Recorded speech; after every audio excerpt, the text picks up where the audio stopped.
Bonjour. Je suis ravi de vous retrouver sur ma chaîne pour un nouveau tutoriel. Aujourd'hui, nous allons nous attaquer à un nouveau projet. N'oublie pas de laisser un like, un commentaire et de t'abonner si ce n'est pas encore fait. Et si tu as un projet que tu aimerais que je fasse, que ce soit en SolidWorks, Arduino et autres, je te laisse me dire ça en commentaire. Si tout ça est fait, commençons la vidéo. Céline importe les modules nécessaires pour créer l'application d'horloge. Tkinter est utilisé pour créer l'interface graphique, DateTeam pour manipuler les dates et heures, et Pits pour gérer les fuseaux horaires. Cette partie définit une classe ClockApp qui hérite de la classe tk.tk de Tkinter. La méthode ini est un constructeur qui initialise l'application. Elle définit le titre de la fenêtre, sa taille et sa couleur de fond. Cela crée une étiquette, label, qui affichera l'heure. L'étiquette est ajoutée à la fenêtre principale en utilisant Pack. Ceci crée un cadre qui contiendra les boutons. Le cadre est ajouté à la fenêtre principale en utilisant Pack. Cela crée un bouton avec le texte « GMT » qui appelle la méthode show-universal-time lorsque le bouton est cliqué. Le bouton est ajouté au cadre button-frame en utilisant Pack. Cela crée un autre bouton avec le texte « Modifier le fuseau horaire » qui appelle la méthode show-timezone-dialog lorsque le bouton est cliqué. Le bouton est ajouté au cadre button-frame en utilisant Pack. Cela appelle la méthode UpdateTime pour mettre à jour leur affiché à l'écran. C'est la méthode UpdateTime qui est appelée périodiquement pour mettre à jour leur affiché.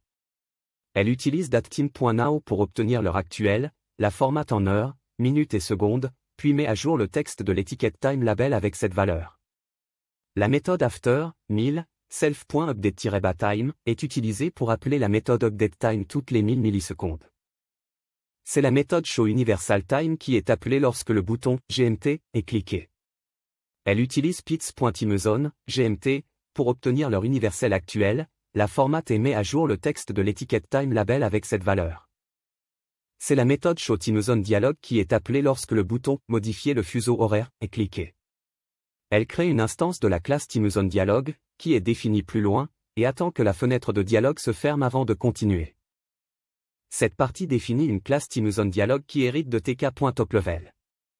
La méthode ini est un constructeur qui initialise la fenêtre de dialogue.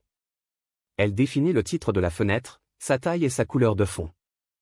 Céline crée une variable timezone qui contient tous les fuseaux horaires disponibles. Ensuite, une variable timezone-var de type tk.stringvar est créée et initialisée avec le premier fuseau horaire de la liste. Céline crée une étiquette, label, qui affiche le texte « fuseau horaire » et un menu déroulant, option menu, qui affiche les fuseaux horaires disponibles. Le menu déroulant est lié à la variable timezone-var pour stocker la sélection de l'utilisateur. Les éléments du menu déroulant sont les fuseaux horaires de la liste timezone. Ceci crée un bouton avec le texte « confirmer » qui appelle la méthode confirm-timezone lorsque le bouton est cliqué. Le bouton est ajouté à la fenêtre de dialogue en utilisant Pack. C'est la méthode confirm-timezone qui est appelée lorsque le bouton « Confirmer » est cliqué. Elle récupère le fuseau horaire sélectionné par l'utilisateur à partir de la variable timezone-var, puis utilise pits.timezone pour obtenir l'heure actuelle dans ce fuseau horaire. Cette heure est ensuite mise à jour dans l'étiquette time-label de l'application principale, App. Enfin, la fenêtre de dialogue est détruite. Céline vérifie si le script est exécuté en tant que programme principal, puis crée une instance de la classe ClockApp et exécute la boucle principale de l'interface graphique en appelant mainLoop. Cela permet à l'application de s'exécuter et de répondre aux interactions de l'utilisateur. J'espère que ces explications sont claires et précises. Si tu as d'autres questions, n'hésite pas à les poser en commentaire. Maintenant passons sur mon bureau pour exécuter le code. Voici le code en entier. J'utilise PyCharm comme IDE mais vous pouvez utiliser l'IDE de votre choix. Je vous invite à mettre pause sur vidéo si vous voyez que je scrolle trop rapidement. La conversion pourra prendre un peu de temps, voire plusieurs minutes. Donc soyez patient. Here comes the danger up in this club. When we get started, man, we ain't gon' stop. We gon' turn it out till it gets too hot. Everybody sing, hey, yo. Tell them turn it up till they can't no more. Let's get this thing shaking like a disco ball. This is your last one and a courtesy call. Hey!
there's a rumble in the floor, so get prepared for war. When it hits, it'll knock C'est you ainsi que cela down. fonctionne. When it shakes up. J'espère que cette explication détaillée morceau par morceau vous a été utile.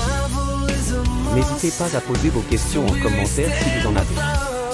Et n'oubliez pas de vous abonner à ma chaîne pour plus de projets intéressants. Ensemble, nous allons passer de bien à bien.